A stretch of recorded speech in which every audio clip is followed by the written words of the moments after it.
All right, Shalom. It's your brother Quashab coming back at you with another lesson. Now, before I get started, I want to give all praises, glory, infinite honors unto Yahweh, Bahashim Yahweh Shai, Bahashim Rachach Wadash, and double honors to the apostles and elders of Great Millstone who taught me this truth and rule well, and peace, blessings, and salutations be to the hopefully elect, as well as those that believe in the gospel, and may you endure to the end, Lord willing. All right, and it's kind of something I was meditating on a few days ago. As brothers was going into it, with the whole idea of the Lord, possibly coming back after another 1,000 years, right?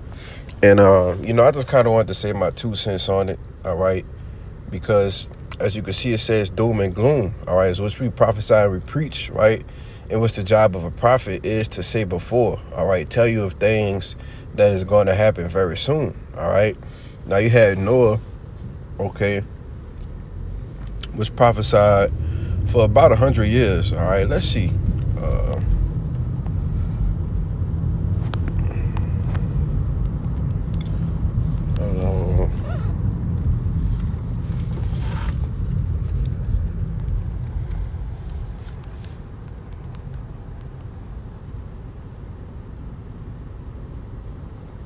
Let's put preach. 120 years, right? I gotta say the AI overview is because it actually gives you links and stuff to verify, right? But it says according to some interpretations of the Bible, Noah preached for 120 years that the world would be destroyed by flood, right? And back then it technically didn't rain, right? Or it didn't rain, all right, which is why it sounded so crazy, right? If somebody telling you it's gonna rain, it's never rained, and people like, what are you talking about? And you are constantly warning them, constantly saying, hey, I'm telling you this is gonna happen, and people just go about doing whatever they want to do, all right? Which is why I tell you in Matthew in 24 chapter 24 and 36 that as in the days of Noah shall also be in the days of the coming of the Son of Man, all right? Because people are going to be in that same mindset, all right? You've been saying this for X amount of years, all right? You've been saying this since the 70s, all right? Since the 60s. Well, the Lord tell you in Ezekiel, right? Let's go to it. I didn't even think about that one. I think it's Ezekiel 12 and around 20. That he's going to make this proverb to cease, man, all right? Yeah, 21. It says, and the word of the Lord came unto me, saying, Son of man, what is that proverb that ye have in the land of Israel, saying, the days are prolonged, and every vision faileth, right? So we read it in NLT, it says, again, a message came to me from the Yahweh, saying, Son of man, you've heard that proverb they quote in Israel, time passes and prophecies come to nothing, you see? And that's the generation that we live in, all right? Where time passes and prophecies come to nothing. This is the mindset of the people, okay? Y'all been saying that, all right? Y'all been saying that the Lord is going to come back, all right? But this is what the Lord says, all right? Because through the spirit and power of Yahweh Bashim Yahweh Shai, we believe that we will be that generation that will see the Lord return, all right? We can see through all of the signs and everything that is here, right?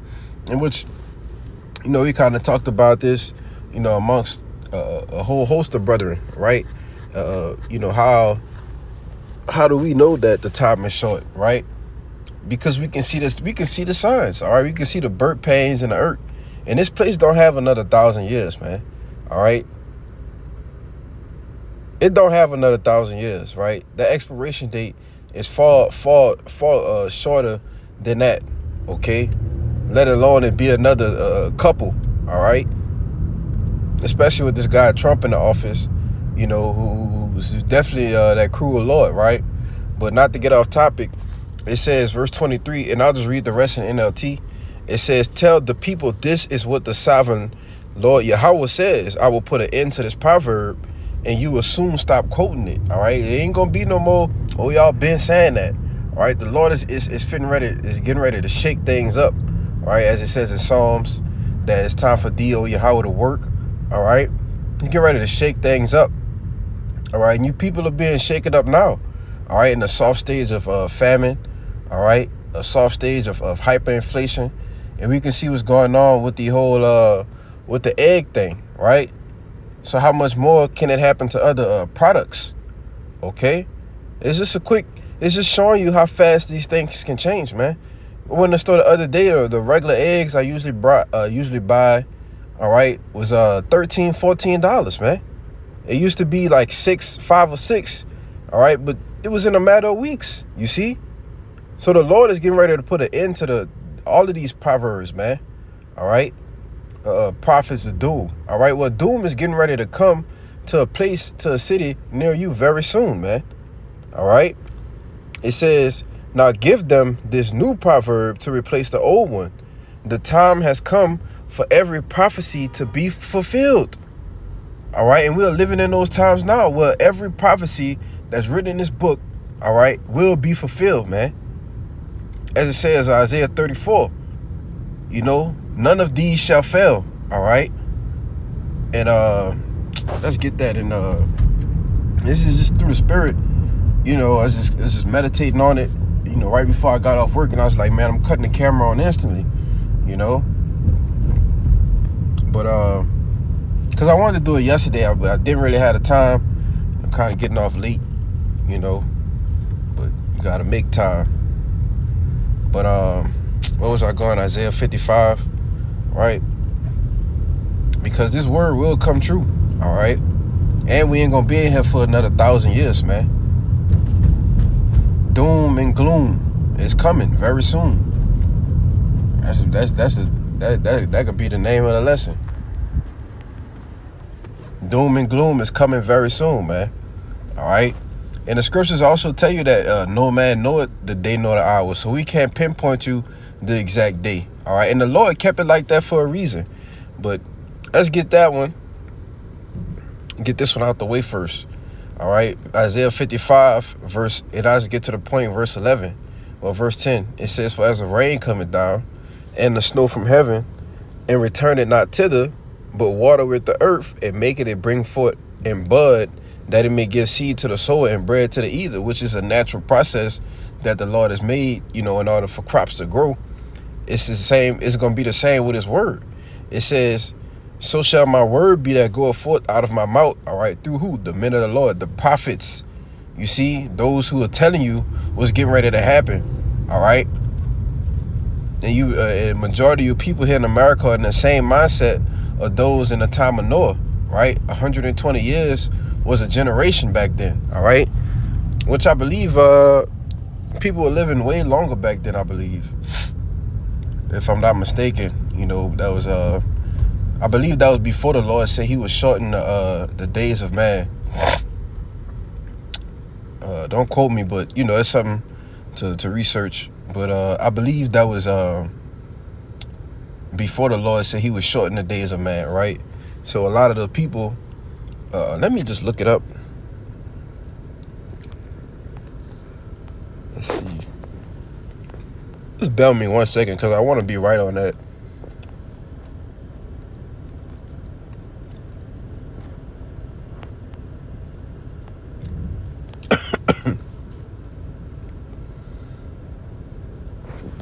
Let's go ahead and make it an arc. Let's see, short day of man.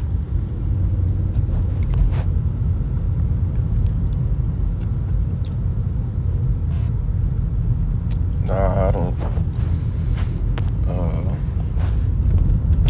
I want to really find this real quick.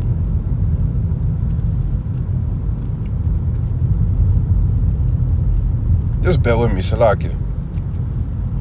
This is all kind of precepts that's coming to me through the Spirit.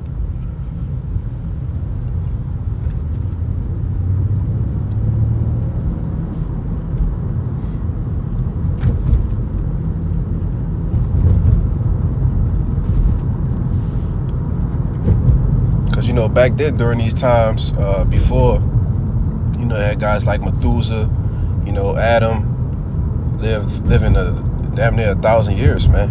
All right. I believe Noah was like 700 and something when he died.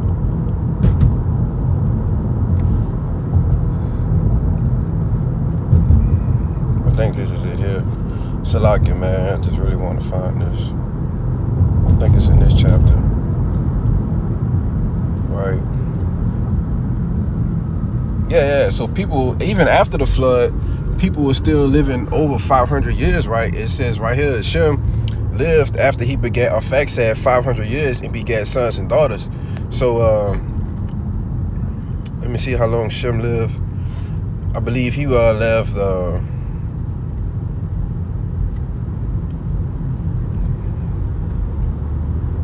right, but you know, it says Terah with 205 years, and Terah died in Haran. All right, in which, you know, people back then, that's good. I found it, you know, to make the point, because people back then lived much longer than 120 years. So really, 120 years is much shorter than what people think. All right, if you have those generations back then that lived 500, 600, 700 years. All right, 120 years is easily, you know, 3 or 4 generations, man. All right. When you have a grandfather that's 700, you know, his son, as it said, Shem was 100 when he begat Arphaxad. That was about the time that Noah prophesied. So the prophecy, the judgment, it actually came quick. You see?